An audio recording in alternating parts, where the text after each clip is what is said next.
What about genuine domestic violence, that actually involves a man or woman getting hurt by their partner? What about this battered woman there's so much talk about?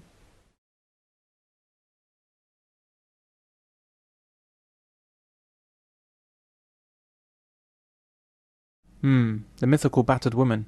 We hear about her so often, yet encounter her barely at all. I think I've yet to meet a woman that could take a battering. Yet the terms battered woman and wife beater are put about very frequently. It seems either that women are exceptionally tough, such that the internal injuries and broken bones they sustain on a daily basis just don't show, or else maybe, just maybe, they're not actually being battered. I mean, this is a beating. This is both. Strong elbows to the head. He's out. He's out. My goodness. This is a battering. He's got to be in. Really tough. His corner probably throw the towel in on this one. It's over. If poor women are enduring this every day at the hands of some evil husband or boyfriend, then hats off to them. They're tougher than any man I've ever seen or heard of. And according to this scaremongering campaign from Amnesty that we've been treated to on the London Underground, apparently these battered women are so tough that all it takes is a bit of makeup to cover up all that damage. How tough is that? Remarkable. My guess is that the words beaten and battered have very different meanings to hysterical females compared with rational people. In Britain and the US, it's been thought that the batterings that these women receive leads to something called Battered Woman Syndrome. The idea was first proposed by Lenore Walker, a feminist psychologist. The concept is that women who are abused go through several stages of behaviour, which can then finally erupt into violence against the abuser. This eruption of violence from the woman is not a reaction in self-defence, but is a well-planned, lethal assault. In any other context, this is called premeditated murder, but not so with domestic violence. QC Helena Kennedy, MP Harriet Harman and others have tried to argue that there is some vital qualitative difference between females murdering males and vice versa. Kennedy argues that women experience. The argument in essence is that women kill for a good reason, whereas men kill because they're evil. This sort of twisted thinking is typical of women in our society. Women want to be treated the same as men, only until they see some advantage in claiming difference.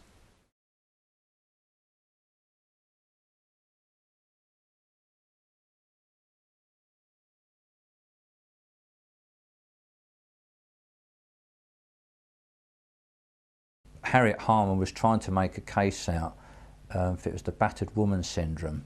I think a woman wrote back in 1979 this thesis on the Battered Woman Syndrome, which stated there was a cycle of abuse that went on, and then at a certain point when she couldn't take any more, she didn't snap and kill her husband, she would wait till he was asleep and then she'd kill him. Now, I don't know how you view that, but that leaves lots of nasties in the air, because how often could a woman kill her husband and then say, well, I suffered in silence for 10 or 15 years and then I decided to kill him. To kill somebody when they're asleep, I always think it's a premeditated thing. To kill somebody either in self-defence or you finally snap and you get someone, you do it, all right, I can't imagine doing that sort of thing, but there's an element of, yeah, that could happen. Well, what Harriet Harman was trying to do was to say that women that killed men in their sleep certainly wouldn't be murder, and it might not even be manslaughter. Whereas if a man, because this was a male thing, okay, if he snapped and killed his wife, yes, that's murder. Where a man had snapped, they would take that partial defence away from him. So they'd put it in place for a woman that had bumped a bloke off in his sleep, but they would take the man having a final snap, they would actually remove that from him. So for men that would mean more likelihood of conviction? Oh, yeah. Oh, absolutely, yeah, that's the whole idea of it, yeah. Man convicted, woman let off. That's Harriet Harman's thinking. She don't like you, I tell you. It would actually give women licence to murder men. You can't have a partial defence to murder that actually says a woman can kill a man claiming that she's had years of domestic violence and claiming that she had to do it in the middle of the night when he was asleep. That to me is murder. Poor innocent women are driven to the end of their tether by hateful, abusive men. I don't even want to smell that stuff cooking.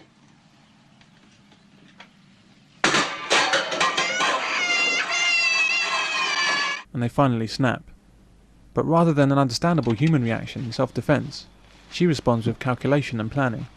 She waits for him to go to bed so that she can murder him while he sleeps. These murdering women are said to go through a stage of learned helplessness. They've become so demoralised by the violence of their husband or partner that they sink into a state of psychological paralysis and become unable to take any effective action to leave an abusive relationship. She can't pick up the phone and leverage the full weight of the state against her abuser, which most women could do.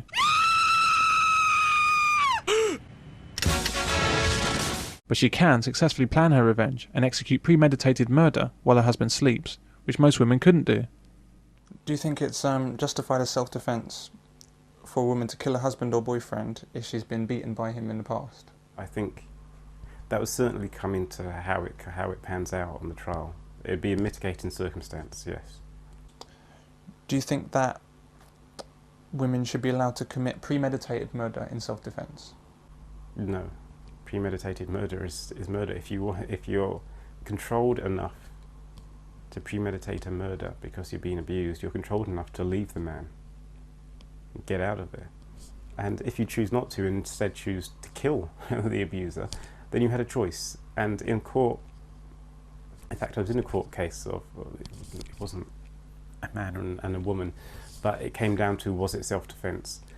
And the basic question was, could you have walked away? That's the basic question.